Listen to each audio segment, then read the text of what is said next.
إن الحمد لله نحمده ونستعينه ونستغفره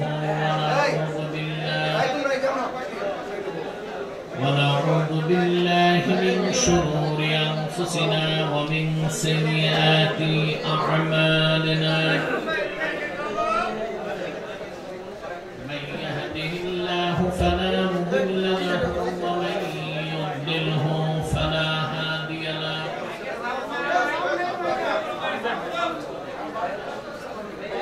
ونشهد أن لا إله إلا الله وحده لا شريك له ونشهد أن سيدنا وحبيبنا ومولانا محمدا عبد الله ورسوله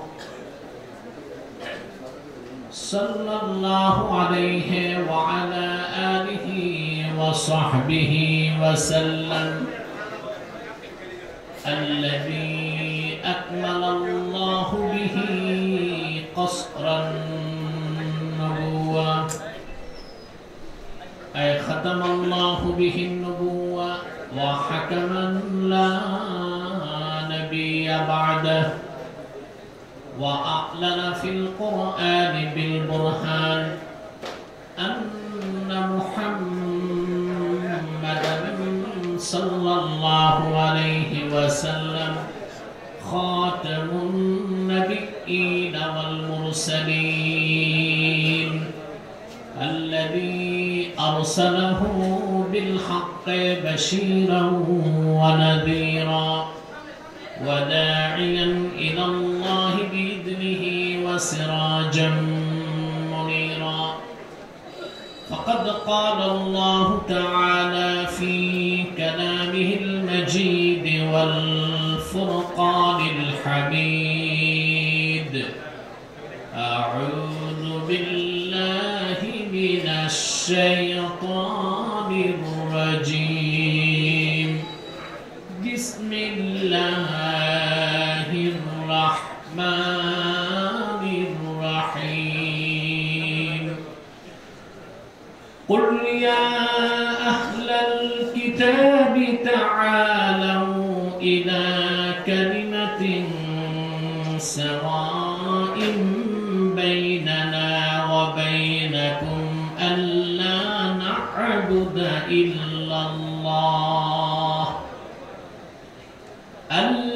نعبد إلا الله ولا نشرك به شيئا ولا يتخذ بعضنا بعضا أربابا من دون الله فإن تولوا فقولوا اشهدوا بأننا مسلمون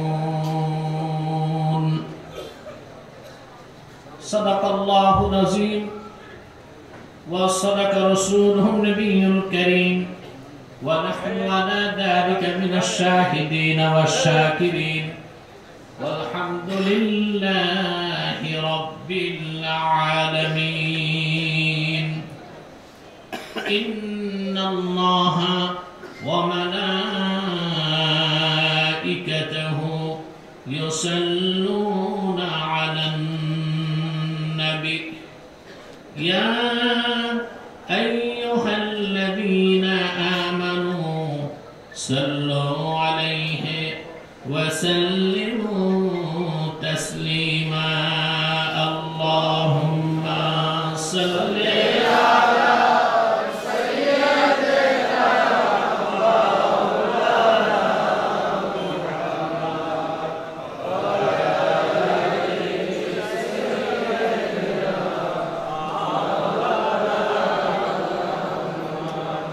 मेरा दिल तड़प रहा है मेरा जल रहा है सीना ये दवा वही मिलेगी मुझे ले चलो मदीना अल्लाहुम्मा सल्ली अला सय्यिदिना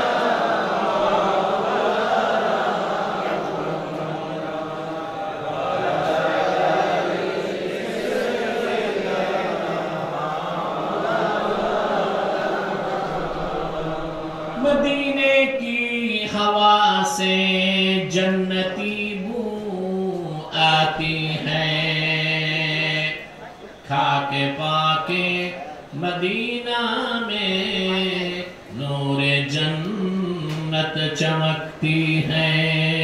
अल्लाहुम्मा सल्ली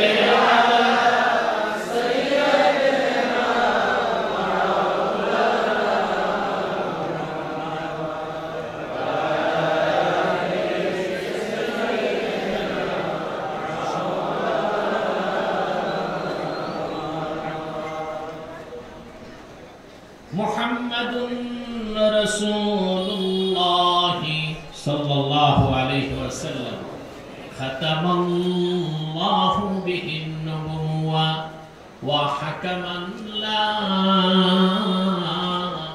नबिय्य बअदहु बलगल उला बिकमालिही।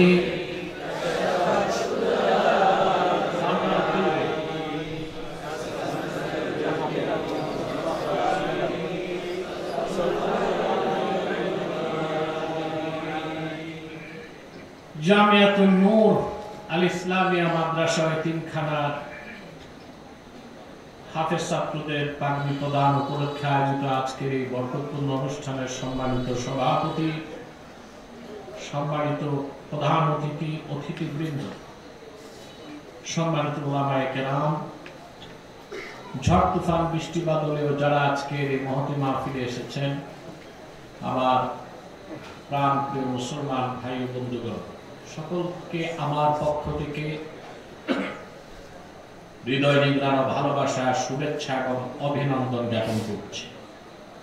সবটুকু শুকরিয়া আল্লাহ সুবহানাহু ওয়া তাআলার জন্য, যিনি আজকের বরকতপূর্ণ মাহফিলে আমাদেরকে আসার বসার তৌফিক মেহেরবানি করে ভিক্ষা দান করেছেন।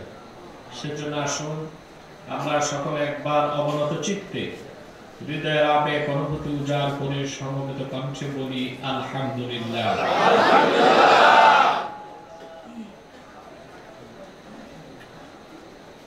অগণিত অসংখ্য দরুদ ও সালাম আল্লাহর সৃষ্টির প্রধান আকর্ষণ, বিশ্ব সভার সভাপতি, সকল নবী রাসূলগণের মাথার তাজ, শামসুল হিদায়াত, বদরুদ্দুজা, সাইয়্যিদুস সাকালাইন, ইমামুল মুরসালিন, খাতামুন নবিয়্যিন ওয়াল মুরসালিন, আফতাবে নবুওয়াত, শাহনশাহে রিসালাত, সরকারে দো জাহান, সুলতানুল মদিনা, নবিয়ুল আম্বিয়া, হুজুরে আকরাম, নূরে মুজাসসাম, নূরুন আলা নূর, সাইয়্যিদিনা হাবিবিনা শফিঈনা মাওলানা মুহাম্মদ সাল্লাল্লাহু আলাইহি ওয়াসাল্লামের উপর আল্লাহ তাবারাকা ওয়া তাআলা যাকে আজ থেকে প্রায় ১৫০০ বছর আগে প্রেরণ করে নবুয়ত রিসালাতের দরজা চিরতরে বন্ধ করে দিয়েছেন, যার পরে আজ পর্যন্ত পৃথিবীতে অবশ্যই কোনো প্রকারই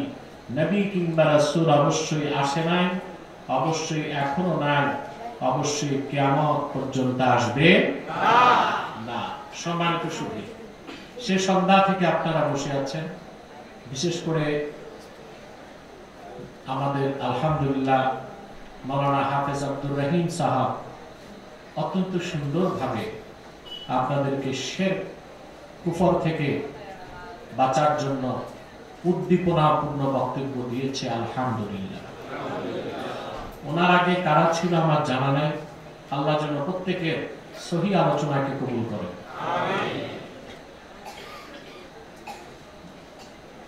ঝড় তুফানের দিন আপনাদের দেশে মাহফিল হয় না, এটা রেওয়াজ নাই,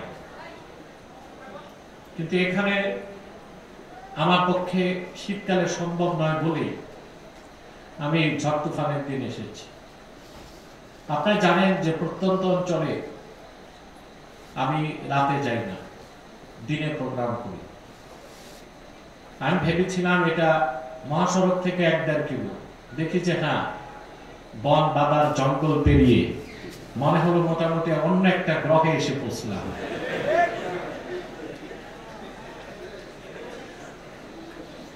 পরে চিন্তিত হয়ে গেলাম, তো আশেপাশে তো বাড়িঘর নাই, মানুষ আসবে কোত্থেকে? এসে দেখি যে না, সম্মান রক্ষার মতো জনগণ আল্লাহ দিয়ে দিচ্ছে। এটা আল্লাহর মেহেরবানি। এতটা প্রত্যন্ত অঞ্চলে যে মাদ্রাসা, এটার গুরুত্ব অপরিসীম। আমি একটা জিনিস সূক্ষ্মভাবে লক্ষ্য করেছি, বাংলাদেশের যে অঞ্চলে মাদ্রাসা নাই, আলেম ওলামা পীর মাশায়েখদের খেদমত নাই, ওয়াজ নসিহত নাই, ওই ফাঁকা জায়গাগুলি দখল করতেছে খ্রিস্টানরা। কারণ ওখানে দ্বীনের দাওয়াত পৌঁছার কোনো মাধ্যম নাই। যেমন উত্তরবঙ্গে, দিনাজপুরে, ঠাকুরগাঁওতে, রংপুরের প্রত্যন্ত অঞ্চলে আমাদের দেশে যারা সেলিব্রিটি বক্তা তারা যেতে চায় না, কারণ ওখানকার মানুষ যে ভাড়া টাড়া দেয় এটা দিয়ে আর পোষায় না। এই জন্য ওখানে সেলিব্রিটি বক্তারা চান না। পীর সাহেবও খুব কম যায়, কারণ পীর সাহেবরা ওখানেই বেশি যায় যেখানে হাদিয়া বেশি, ওনারাও যায় না। তারপরে কওমি মাদ্রাসাও নেই, আলিয়া মাদ্রাসাও নেই, কারণ মাদ্রাসা চালানোর পয়সা নাই। এরকম একটা অঞ্চল আমি দেখেছি 16 সালে কুষ্টিয়া শান্তিডাঙ্গায় আমি গিয়েছিলাম। একটি গ্রামে 22টি পরিবার খ্রিস্টান হয়েছে। হ্যাঁ, বিশ্ববিদ্যালয়ের পাশে। আপনার ইন্টারনেটে আমার বাহাসটা দেখবেন, খ্রিস্টান পাদ্রী আমার সাথে 2-2.5 ঘন্টা তর্ক করছে, এক পর্যায়ে সে পরাজয়কে মেনে নিয়েছে। ইসলাম বিশ্ববিদ্যালয়ের দেয়াল ঘেঁষে গ্রাম, আর ওই মহল্লায় 22টি মুসলিম পরিবার খ্রিস্টান হয়েছে। কিন্তু এই দুঃখজনক ঘটনার কোন সামান্যতম আচর শিক্ষকদের মনে তো লাগবে, দূরে থাক, বিশ্ববিদ্যালয়ের দেয়ালও লাগে নাই। আলহামদুলিল্লাহ 22টি পরিবার থেকে অনেকগুলো পরিবার আবার তওবা করে মুসলমান হয়েছে। আমি যে সারা এলাকায় একটা মাদ্রাসা খুঁজে পাইনি। মসজিদগুলো দেখেছি তালা বন্ধ থাকে, ইমামের বেতন নাই, ইমামও নাই। শুক্রবার দিন 3-4 মুসল্লি হয়। জিজ্ঞেস করলাম পীর সাহেব কে আসে, বলে কোন পীর সাহেব আসে না। আমি তো বুঝছি কেন আসে না, টাকা নাই তো পীর সাহেবরাও আসে না। আল্লাহর দ্বীনকে পৌঁছাবার একটি জরিয়া যেখানে নাই, ওই ফাঁকা জায়গায় কাফের মুশরিক বেঈমান শয়তান আস্তানা গাড়বে, এটাই তো স্বাভাবিক। যদিও আমার আসতে কষ্ট হয়েছে এই প্রত্যন্ত অঞ্চলে, এই প্রত্যন্ত অঞ্চলে এইরকম একটি দ্বীনী প্রতিষ্ঠান আমাকে আনন্দিত করেছে, আশান্বিত করেছে, পুলকিত করেছে। আমি দোয়া করি এই প্রতিষ্ঠানকে আল্লাহ তাআলা এই অঞ্চলে হেদায়েতের জন্য মাইল ফলক বানায় দেন। আমি সূরা আলে ইমরান থেকে 64 নম্বর আয়াতটি তেলাওয়াত করেছি। আয়াতকে কেন্দ্র করে কিছু কথা আমরা শুনব। ভূমিকাতে একটি কথাই বলবো, আমরা যারা এসেছি পার্থিব কোনো স্বার্থ আছে না, রাজনৈতিক না। অনেকে সব জায়গায় রাজনীতির স্বার্থ খুঁজে, খুঁজতে খুঁজতে এখন পূজা মণ্ডপে যায় রাধা আর গাধার পায়ে কপাল ঘষে। সব জায়গায় রাজনীতি, সব জায়গায় রাজনীতি। মাওলানা বলেছেন যে ইচ্ছা করে বললে কাফের হবে, এতে তো সন্দেহ নাই। অনিচ্ছায় কুফরি কথা সজ্ঞানে বললে কুফর হবে। এই সবগুলো শিরকের জবাব আমি দিয়েছি কয়েকদিনে, এবং সোশ্যাল মিডিয়াতে তা ভেসে আছে, আপনারা দেখতে পাবেন। সব জায়গায় রাজনৈতিক স্বার্থ খুঁজতে নাই, খোঁজা উচিত। এখানে এসেছি পার্থিব জাগতিক রাজনৈতিক স্বার্থ নাই, এসেছি আল্লাহ তার রাসূলের রাজামন্দি হাসিল করতে। ঠিকটা তো ভাই ঠিক মতো বললেন না? এখন মুনাজাত পর্যন্ত আমরা থাকবো ইনশাআল্লাহ। একটু পরে মুনাজাত, রাত বেশি করা যাবে না, কারণ রাত তো ছোট, ফজর নামাজ কাজা করা যাবে না, ঠিক না? দ্বিতীয়ত আমাকে যে পুলিশরা পাহারা দিয়ে নিয়ে আসছে, বেশি রাত হলে এরাও ঘুমাইতে চলে যাবে, সেটা আমি পরোয়া করি না। যেটা রুলস রেগুলেশন এটা মানতে হয়। হায়াত মতের মালিক কে? আল্লাহ। আল্লাহ তিনি বাঁচাবেন, কিন্তু আল্লাহ যে আসবাব দিয়েছেন এগুলো গ্রহণ করাও বিচক্ষণতা, এগুলো তাওয়াক্কুলের পরিপন্থী নয়। এখন শয়তানের একটা প্রজেক্ট আপনাদের নিয়ে আসে, মুনাজাতের আগে উঠানো যায় কিনা? আমরা শয়তানের এই প্রজেক্ট নস্যাৎ করে দিতে নেক নিয়ত করব, রাজি আছেন? আমরা নিয়ত করছি কিছুক্ষণ পরে আজকের মুনাজাত করে গুনাহ মাফ করে নিষ্পাপ বেহেশতি আল্লাহ আল্লাহ হয়ে বাড়ি যেতে চাই।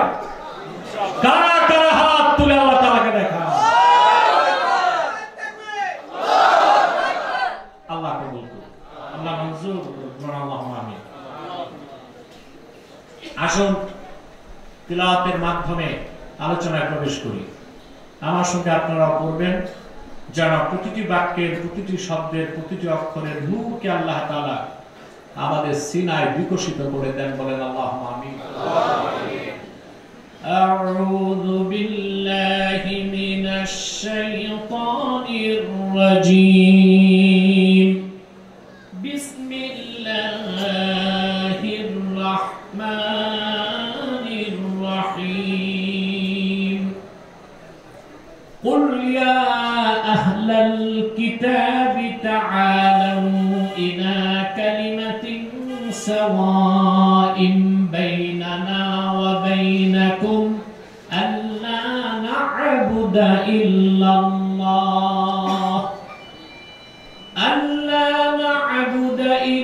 الله ولا نشرك به شيئا ولا يتخذ بعضنا بعضا أربابا من دون الله فإن تولوا فقولوا اشهدوا بأننا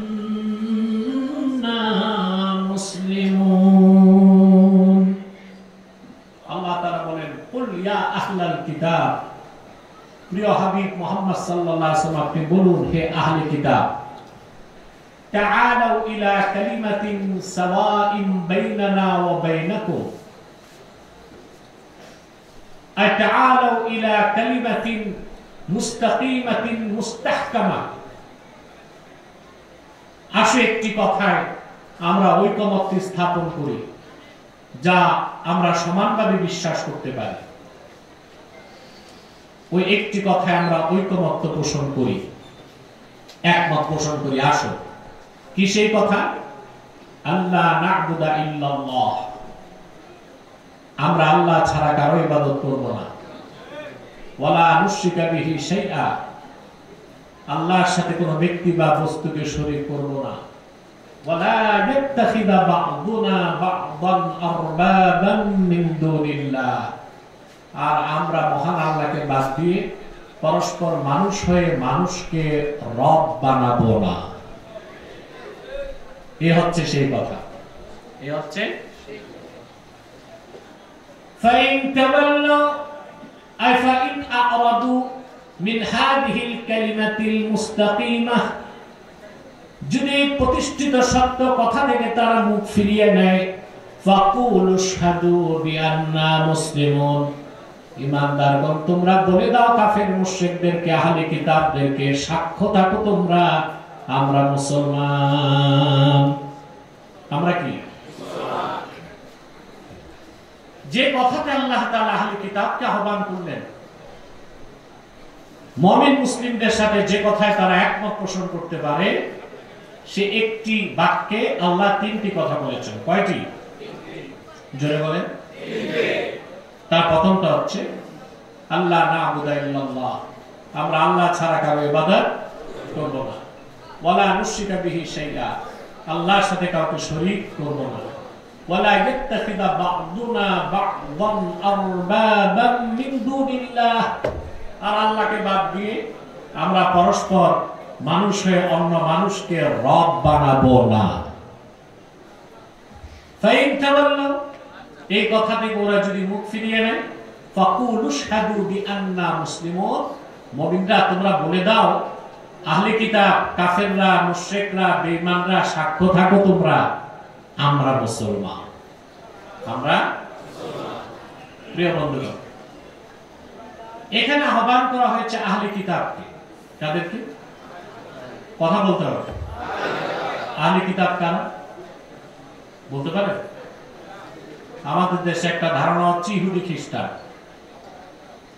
আর ফিকহের কিতাবে আছে মুসলমানরা আহলে কিতাব মেয়েকে বিয়ে করতে পারে না। বুঝে আমার দেশের যুবকরা ইউরোপ আমেরিকায় যে ইহুদি খ্রিস্টান মেয়েদেরকে বিয়ে করে, দেশে এসে জিজ্ঞেস